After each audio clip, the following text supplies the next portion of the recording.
মাননীয় মুখ্যমন্ত্ৰী হিমন্ত বিশ্ব শৰ্মা ডাঙৰীয়া, আপোনাৰ ঠাইত যদি ধুবুৰীৰ পৰা মাননীয় চকুৰ আলী ডাঙৰীয়াক আনি নাইবা শ্যামকানু মহন্তৰ ককায়েক মাননীয় ননীগোপাল মহন্তকো মুখ্যমন্ত্ৰী পাতি দিয়া হয়, তেওঁলোকেও একেধৰণে তদন্ত কথাই ক'ব। যোৱা 4টা দিন ধৰি অসমৰ প্ৰতিগৰাকী মানুহে একেমুখে একেস্বৰে কৈ আছে যে যিসকলে জুবিন দাক তালৈ লৈ গৈছিলে আৰু যিসকল জুবিন দাৰ লগত নাৱত আছিলে সেই মুহূৰ্তত সকলোকে ধৰি আনি জেলত ভৰাওক। ইমান আপোনাক অনুৰোধ জনোৱাৰ পাছতো এবাৰো আপোনাৰ মুখেৰে কিয় উলিয়াব পৰা নাই যে আপুনি ধৰি আনি মানুহকেইজনক জেলত ভৰাব?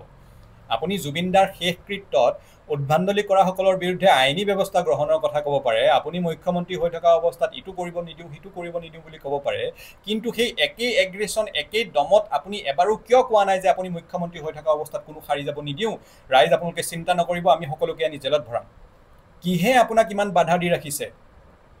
মুখ্যমন্ত্ৰী মহোদয়, জুবিন দাৰ মৃত্যুৰ কাৰণে দায়ীসকলক এৰেষ্ট নকৰাকে আপুনি যিমানবাৰ মুখখন মেলি তদন্তৰ কথা ক'ব, ইটো কথা ক'ব, সিটো কথা ক'ব, এটা কথা স্পষ্টকৈ মনত ৰাখক, সিমানবাৰে আপুনি অসমৰ ৰাইজৰ সমৰ্থন হেৰুৱাই থাকিব। কিন্তু আচলতে আপোনাৰ বিৰোধী ৰাজনৈতিক অৱস্থান কৰিবৰ কাৰণে আমি ভাল পাব লাগে, কিন্তু এই জুবিন দাৰ মৃত্যুৰ বিষয়টো ৰাজনীতিতকৈ ঊৰ্ধত, সেইটো কাৰণে আপোনাৰ ভাল পৰামৰ্শ আপোনালোকে আমি আগবঢ়াই আছোঁ যে অসমৰ ৰাইজে বিচাৰি থকা কামটো কৰক, মানুহকেইজনক আনি জেলত ভৰাওক। আৰু আমি ক্ৰনলজি একো নামানো যে এটা এটাকৈ ভিডিঅ' আহি থাকিব, এবাৰ ক'ব CID, তাৰ পাছত আপুনি 7 দিনমান পিছত ৰাইজৰ প্ৰতিবাদ দেখি ঘোষণা কৰিব CBI। CID কি তদন্ত কৰে আমি জানো।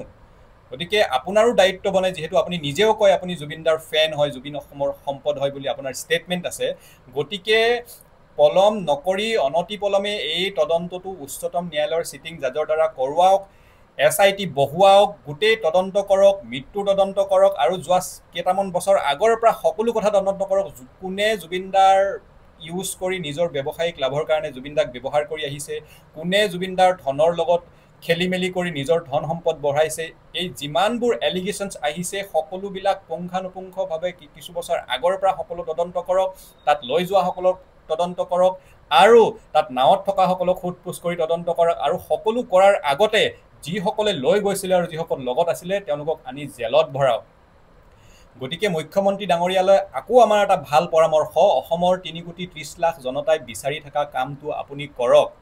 আপুনি এই মানুহকেইজনক এৰেষ্ট কৰিলে মাত্ৰ কেইটামান পৰিয়াল হেৰুৱাব, কিন্তু যদি এই মানুহকেইজনক এৰেষ্ট কৰি জেলত নভৰাই তেনেহ'লে 3,30,00,000 জনতাৰ আপুনি সমৰ্থন হেৰুৱাব। এই কথাটো আপুনি বুজি কিয় পোৱা নাই? আপোনাৰ লাভৰ কাৰণে আমি কৈ আছোঁ।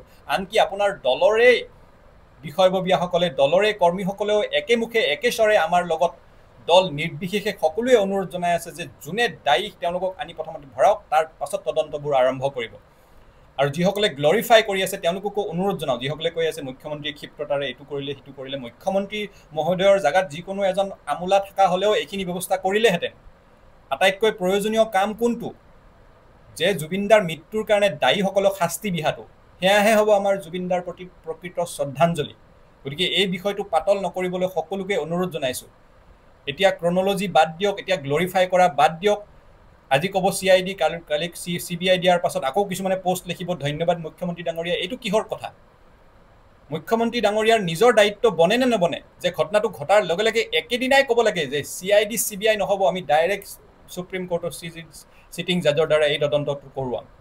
গতিকে অনতিপলমে মুখ্যমন্ত্ৰী ডাঙৰীয়াই ভাৰতৰ প্ৰধানমন্ত্ৰী নৰেন্দ্ৰ মোদী ডাঙৰীয়াৰ দ্বাৰা ঘোষণা কৰিব লাগে যে তদন্ত সুপ্ৰিম কোৰ্টৰ চিটিং জাজৰ দ্বাৰা হ'ব, SIT গঠন হ'ব জাজৰ দ্বাৰা, আৰু এই বিষয়টো বহু বছৰ আগৰ পৰা তদন্ত কৰা হ'ব। কোনে জুবিন দাৰ মৃত্যু কামনা কৰি আছিলে, কোনে জুবিন দাৰ ধন সম্পদৰ লগত খেলি মেলি কৰিছে, যিবোৰ অভিযোগ আহিছে সেই অভিযোগবোৰ পুংখানুপুংখভাৱে তদন্ত হ'ব লাগিব, আৰু সকলো হোৱাৰ আগত যিসকলে তালৈ লৈ গৈছিলে, যিসকল লগত আছিলে, সকলোকে আনি মুখ্যমন্ত্ৰী মহোদয় আপুনি জেলত ভৰাওক। এইটো অসমৰ ৰাইজৰ সমূহীয়া দাবী।